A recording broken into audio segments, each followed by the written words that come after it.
Hai, di video kali ini gue akan membahas tips dan cara mendapatkan Ausbildung di Swiss.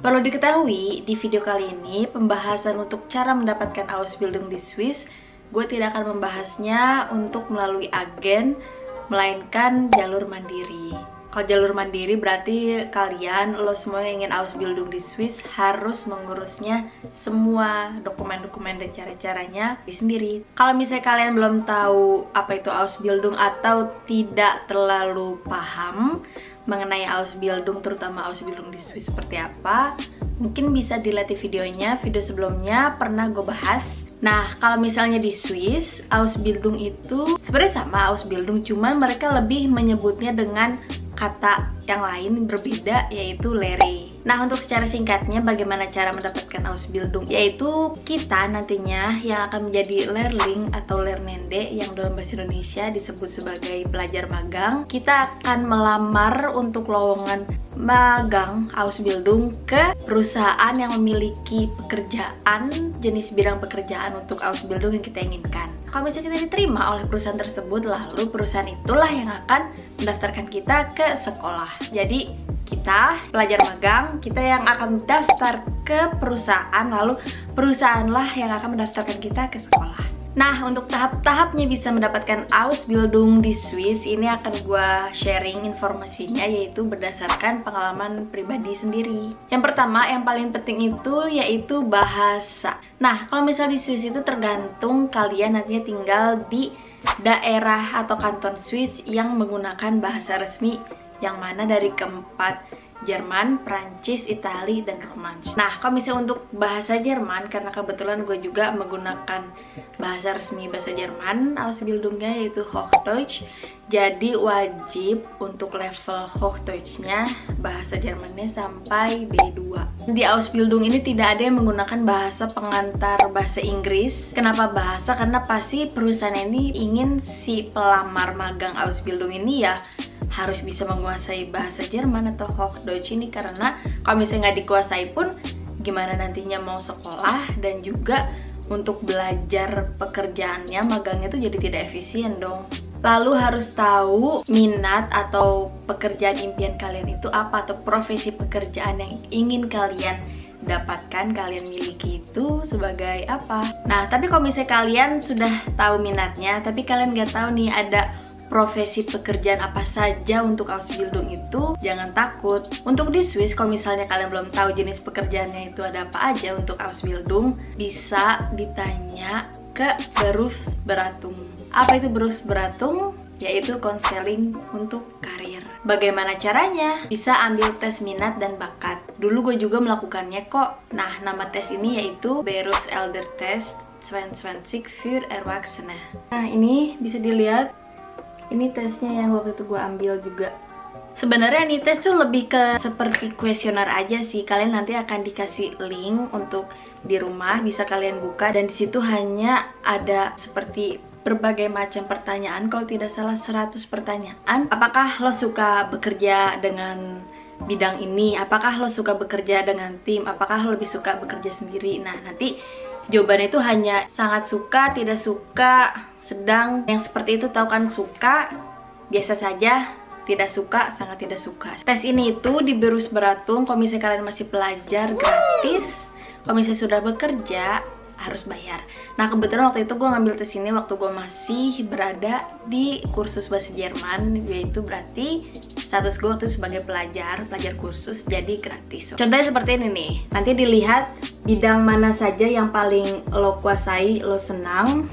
Nanti kalau misalnya hasil tesnya sudah keluar, kalian akan dibina, ditunjukkan misalnya untuk bidang yang paling sangat cocok, sangat kita sukai itu apa, nanti diberitahu jenis pekerjaannya itu apa saja, dan untuk sekolahnya itu ada apa saja. Dan sekolahnya itu tidak hanya Ausbildung, bisa juga kalau misalnya lo ingin di universitas juga bisa dibina. Nah, di Berufsberatung itu tidak hanya untuk bisa tes ini saja, tapi kalian juga bisa mencari informasi, mencari tahu mengenai jenis pekerjaan Ausbildung yang kalian inginkan. Lo bisa juga nanya misalnya setelah Ausbildung ini nanti bisa membangun karir itu seperti apa, harus sekolah lagi, sekolah apa saja yang harus diambil, seperti apa prosedurnya, lalu mungkin harganya berapa untuk universitasnya nanti, biayanya, dan sebagainya macam. Nah, tapi kalau misalnya kalian tidak ingin konseling misalnya, juga bisa dilihat melalui internet, yaitu ada websitenya namanya berusberatung.ch. Di situs website ini, dari berusberatung.ch itu kalian juga bisa mencari informasi Ausbildung, Universitas, Weiterbildung, Berufsprüfung, semua yang mengenai sekolah di Swiss itu seperti apa saja. Nah, untuk mencari tahu soal profesi pekerjaan untuk Ausbildung itu bisa di search Google Berufsberatung. Kita klik coba yang paling atas. Nah, di sini untuk Berufsberatung itu ada bahasa Jerman, Prancis, Itali, sama bahasa Roman. Tapi sekarang pakai bahasa Jerman aja ya, karena gue biasanya bahasa Jerman. Nah, kalau misalnya untuk ingin mencari bidang pekerjaannya atau profesi pekerjaannya, misalnya tipe pekerjaan Grundbildung Lehre, karena Ausbildung itu termasuk Grundbildung Lehre. Lalu, nah di sini kan ada banyak sekali pekerjaannya, tapi kan gak mungkin kita cari semuanya kan. Itu ada 244 pekerjaan untuk Lehre di Swiss. Nah, Berufsfelder itu bidangnya di bagian apa?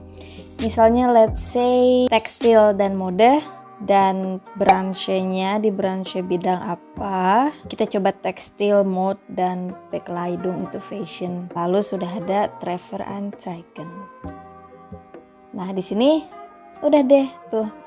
Ada banyak jenis pekerjaan yang berhubungan dengan bidang tersebut. Ada yang EFZ dan EBA. Nah, perlu diketahui EBA itu hanya 2 tahun saja, singkat, dan tingkatannya lebih rendah dibandingkan EFZ. Kalau EFZ itu lebih intensif dan lebih lama, 3-4 tahun. Kita coba yang paling atas saja ya, Bekleidungsgestalter, fashion designer. Jadi kita klik pekerjaannya untuk mencari tahu informasi pekerjaan tersebut. Lalu muncul di sini penjelasannya Bekleidungsgestalter in FZ. Di sini dijelaskan pekerjaan itu secara singkat seperti apa.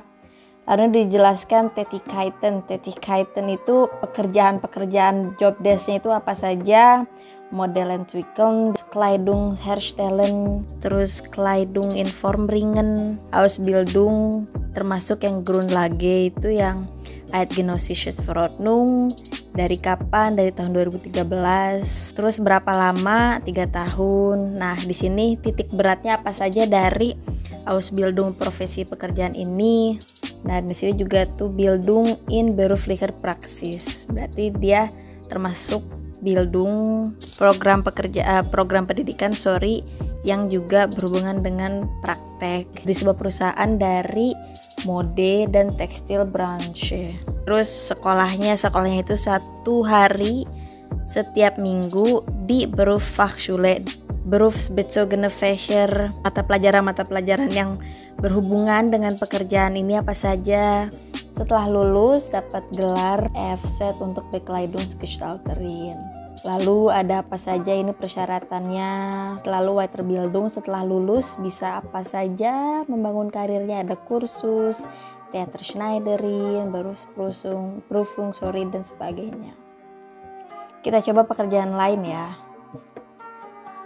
Kita coba bidang kesehatan. Lalu pekerjaannya bidang kesehatan. Di sini dilihat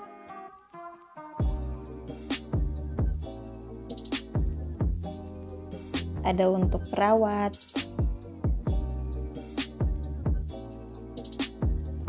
kita coba di bidang medicine, teknik dan terapia. Lalu Trefferanzeigen. Wah, jenis pekerjaannya, profesinya ada banyak banget. Ada bisa untuk Augenoptiker untuk mata, sebagai dental asisten, asisten dokter gigi, untuk farmatik, untuk nanti di drogis apotek, Fachmann, Fachfrau apotek, itu lebih ke ekonomi. Ada untuk ortopedis juga, ada juga untuk Zahntechniker, untuk gigi, tekniker gigi. Zahntechniker ini kayak seru, coba dilihat ya, tekniker untuk gigi. kegiatannya apa saja, lalu bisa diklik filmnya, terus filmnya seperti apa.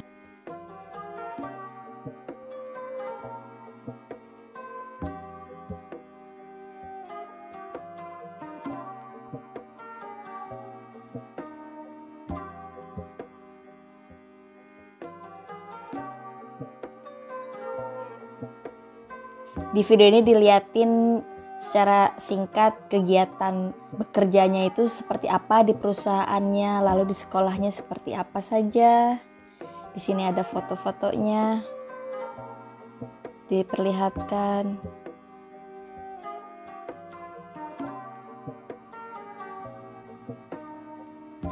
Menarik ya.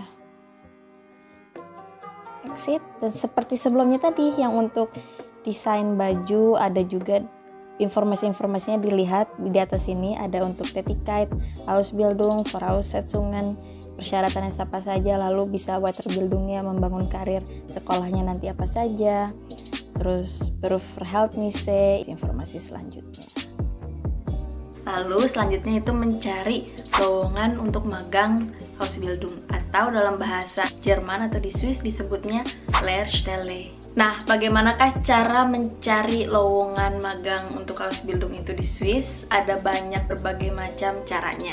Yang pertama yaitu bisa juga melalui website berufsberatung.ch yang sebelumnya sama untuk mencari tahu soal Ausbildung apa saja. Kalian tinggal klik yang atas sini, Aus- und Weiterbildung. Klik, lalu lihat Lehrstelle suchen. Mencari lowongan. Nah, di sini tinggal ditulis pekerjaannya apa, atau bisa ditulis juga, atau bisa langsung dicari di sini kalau misalnya kalian lupa namanya apa. Yang tadi sama deh.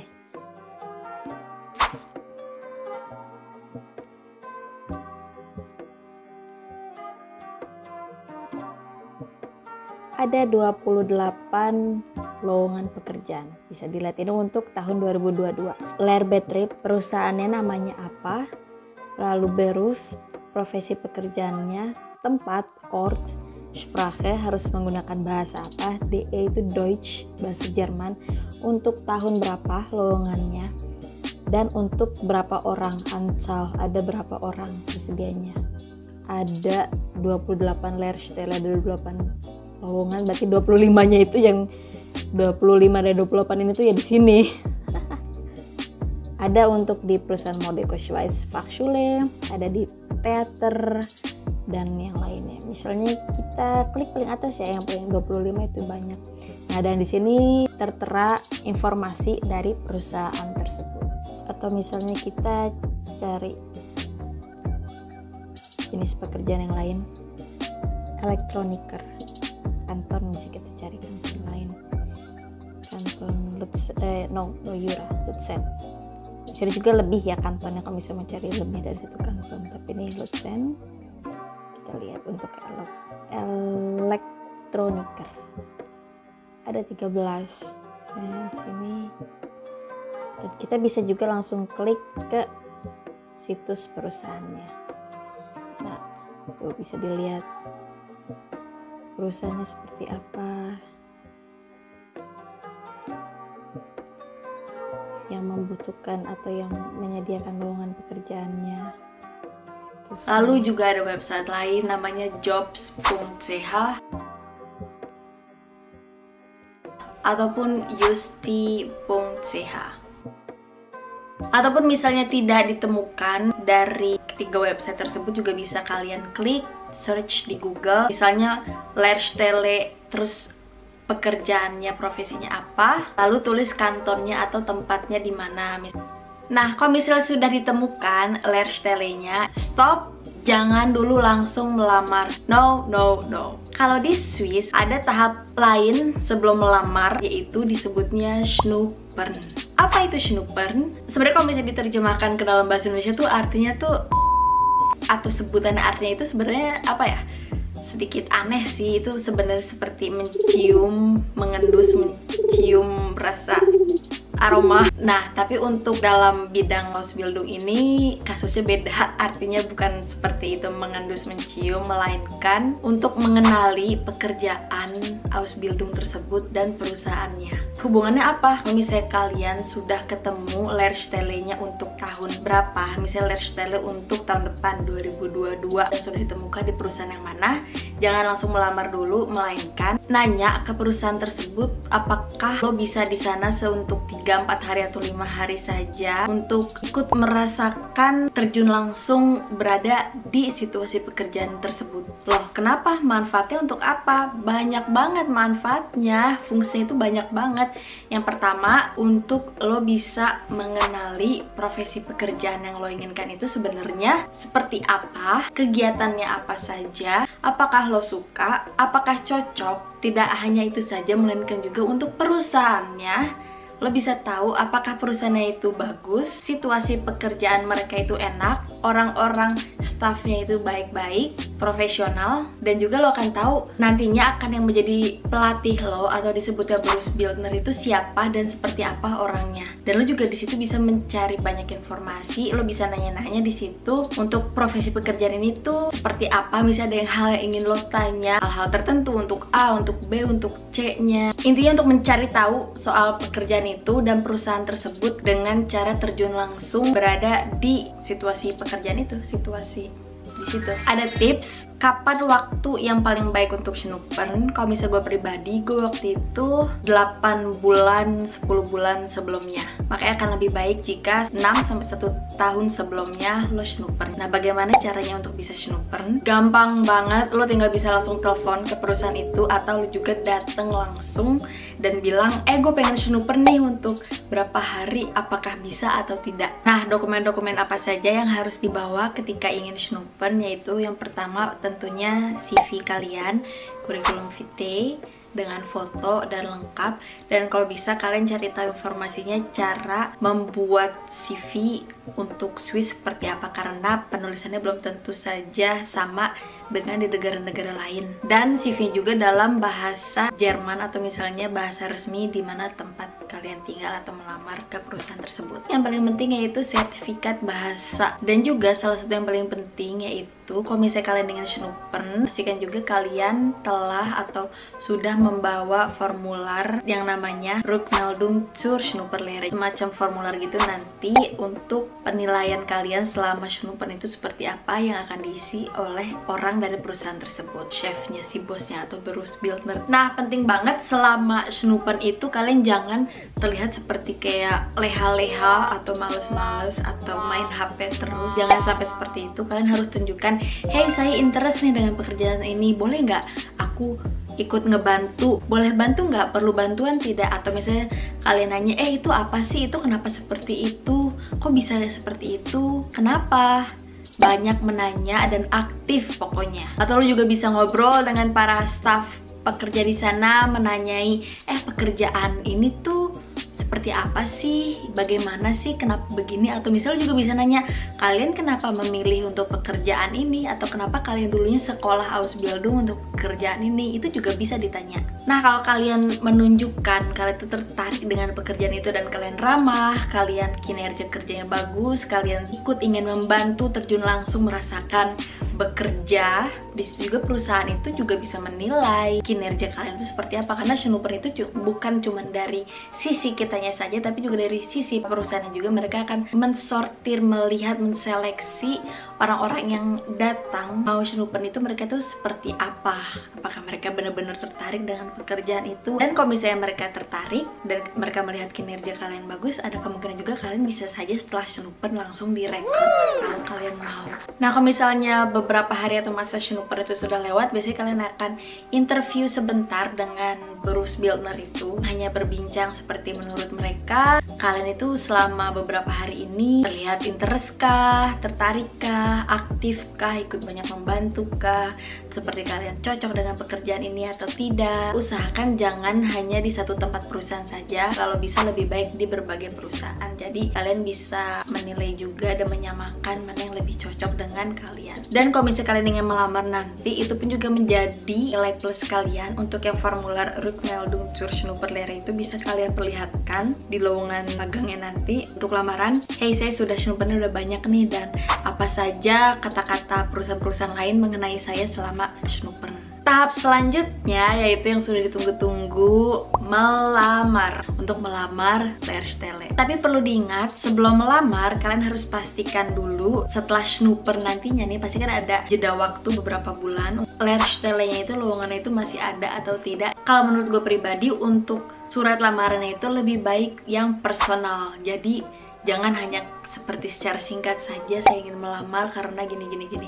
Kalau bisa ceritakan seperti sedikit, selama saya Schnupper di perusahaan Anda, saya sangat terkesan selama Schnuppernya secara personal. Jadi alasan lo sendiri itu, alasan pribadi lo sendiri kenapa lo pengen bekerja di perusahaan mereka. Nah, lalu mengirim lamarannya itu bisa lewat email atau misalnya kalian datang sendiri ngasih misalnya. Pokoknya harus proaktif duluan. Lalu sisanya kalau misalnya mereka tertarik dengan lo, pastinya mereka akan mengirim konfirmasi. Mungkin saja mereka ingin interview, dan kalau misalnya mereka tertarik, oke, ya diterima. Nanti tinggal tanda tangan kontrak. Nah, pokoknya itu semua tahap-tahapnya tadi gue harap bermanfaat dan jelas penjelasannya semuanya. Pokoknya semangat terus buat kalian yang misalnya ada ingin Ausbildung di Swiss. Dan kalau misalnya ada yang di Jerman juga, menurut gue untuk tahap-tahap mendaftar Ausbildung mandiri ini untuk di Jerman tidak jauh, pasti juga sama.